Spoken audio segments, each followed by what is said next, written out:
Hello, all my crafty people out there.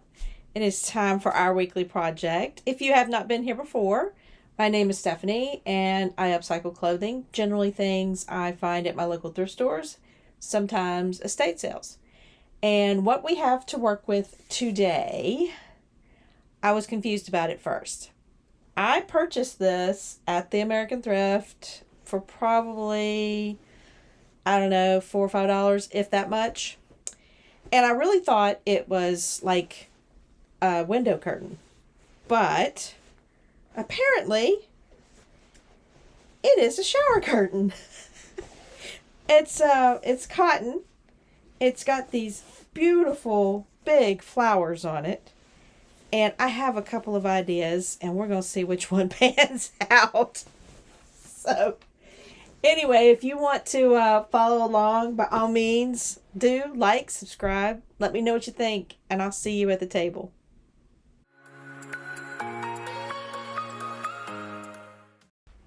Okay, everybody. This is our shower curtain, folded in half, and then folded in half again. So this is a quarter of the design. And it wasn't perfectly centered on the shower curtain, so I had to do a little creative folding, and it left me with 25 inches or 32 inches from this point to the fold. So we're only going to have about a 25-inch skirt, which is below the knee, well below the knee for me, obviously. But I want to make an elastic top circle skirt. That's what we're going for. That's why I folded it in quarters, because we're going to cut out the waistband or the waistline, and then we're going to cut the entire end of the circle, like kind of like a big donut or like the brim of a hat. So what I had to do first is figure out my waist, and I've put that there. We won't say it out loud, but that's my waist. And I added 3 inches because I want it to have a little bit of room for the gathers, because again, this is going to be an elastic top. I don't want to put a zipper or anything crazy like that in it. This also fits over my hips. That's the other thing you got to consider. If you're going to be pulling it up and pulling it down or whatever, that doesn't sound right, but you know what I mean. You got to fit it over your hips. So that will fit over my hips. So to find the radius, I took the 43 and divided by 6.28. There's also some other formulas you can use, but essentially I get up to about 6.84 is what the radius is for the smaller circle in the top corner up here where I'm going to be using or doing my waistband. Now, I don't like weird numbers. It doesn't help me out. And because we're putting elastic in it, I can make it as big or small as I want, right? So I went ahead and rounded up to 7 inches. So I'm going to take, and I hope y'all can see this, I'm going to kind of wiggle it down here. This is my corner where all 4 pieces are meeting. And we're going to take our tape measure and we're going to say 7 inches right there. So I can mark my 7-inch mark here. And then I'm just going to mark my 7-inch mark here. And then we'll just kind of go around. I could even employ my previous tool, the pencil and the pen. We could do that as well. But essentially I've got to get that 7-inch radius cut here for the waist. And then we'll come down as far as we possibly can, which again, this is folded kind of wonky because the design was wonky. And we will pull the 25 inches all the way around this edge. So let's get this waistline cut in first. And I'm going to kind of angle it here so y'all can see it. Okay, what you're seeing here is me doing the outer edge, which again is 32 inches from that point that I keep my finger on. I did the inner edge, but apparently got interrupted by a spouse who needed my urgent help in the kitchen, and we all know how that goes. So again, I'm doing the outer edge right here and just connecting the dots to make the curved edge. Okay, I've got my 2 circles or quarter circles drawn. You can barely see it, but that's the blue one that goes all the way, and it is 32 inches from the point down here. And then I've got one that's drawn right here that's going to be our waistline. And that's got the 7-inch radius. So we're just going to get brave, cut these out, and start here.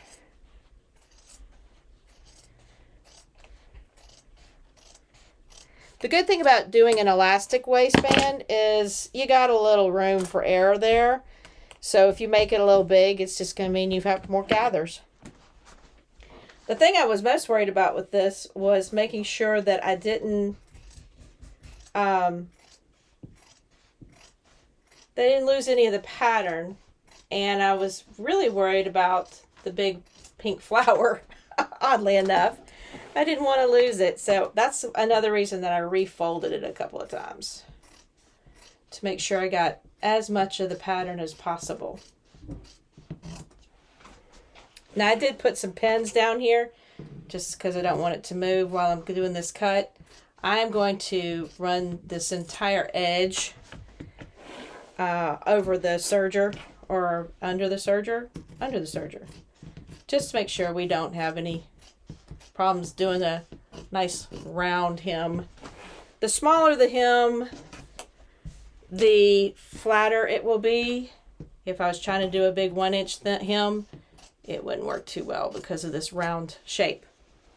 So I still have plenty of these big, beautiful flowers that I could use for applique on some jeans or a jacket. There's a lot more possibility in that piece of fabric.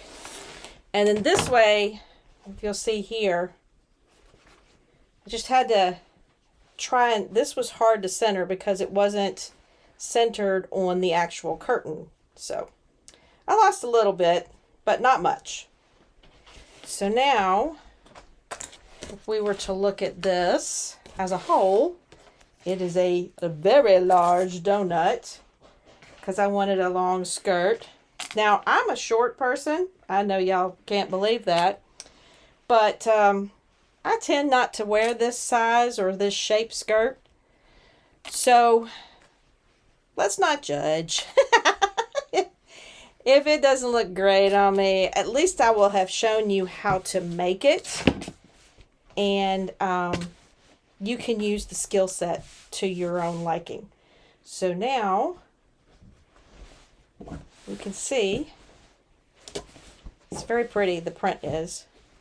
And that's going to be our skirt. And you can, well, it's obviously, if I pull it this way, you can see it's got a big hole in the middle. It's a big donut.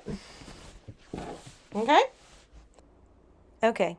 Here I'm using what we've got left over for the salvage to make a 52-inch waistband. Now, obviously, I won't need all of that, but better safer than sorry and cut too little, because we always know you can't add fabric as easily as you can take it away. So I'm trimming the edge here, and it's 3 inches wide, which will accommodate my 1-inch elastic, because you need an inch to fold over each side, and of course then an extra inch for those 2 1/2-inch seam allowance. Here I am pressing it. This saves some headache as far as making sure that it's nice and crisp, and it just goes on faster, obviously. So little prep work goes a long way, and that should just about do it for pressing. So I want this big flower to be in the front. So I'm going to kind of gauge where my sides and my back might be.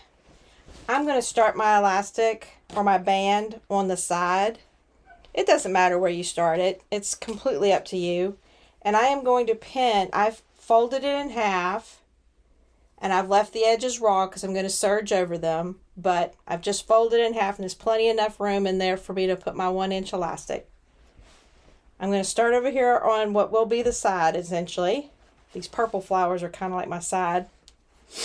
And I'm pinning the binding, which again is right side out. I folded it wrong sides together and ironed it. Good Lord.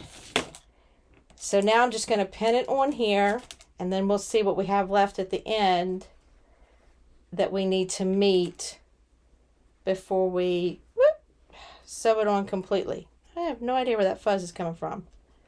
Okay, let me explain how I'm going to end this. I'm going to put this waistband on. Now, you see, this is the end down here. Let me take the pen out. This is the raw end. And it opens, obviously, because that's where we're going to put our elastic. And we're pinning it directly to the top of our skirt, the waistband of our skirt. And then I want to finish it. And there's a lot of different ways to finish it. But what I thought I would do is I took the other end and I folded it over. And I pressed it closed like that. And then I pressed it back with that seam. So, or that fold. So what I'm going to do is I'm going to sew all the way to this pin, and I'm going to sew over here to this pin, and we're going to run our elastic. And when I'm done with that, I'm going to fold this elastic over like this. This is the one with the folded edge. And I'm going to slip this piece into it, creating that finished edge. Now, I'll be sewing over that because the elastic will be ending here, and that will also catch this seam so it doesn't come up, or this fold.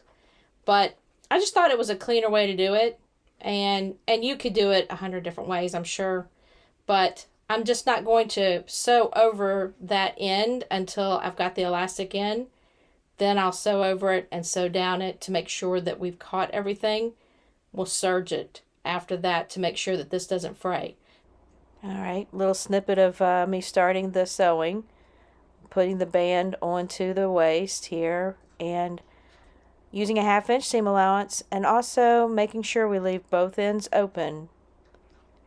Then we're going to take that elastic with the specialist tool and start threading it through. Push and pull, push and pull. This seems to take forever. Okay. These are our two ends. This one's still got my specialist tool on it. I'm going to go over to the machine. These are not attached to the skirt yet. I'm going to sew about a 1/2 inch from the edge, catching this elastic inside this casing. Okay? Then what I'm going to do is I'm going to do the same thing on this side, except I'm going to catch the elastic behind this fold that I folded over that finishes that edge. So I'm going to cut the elastic off down here below this fold.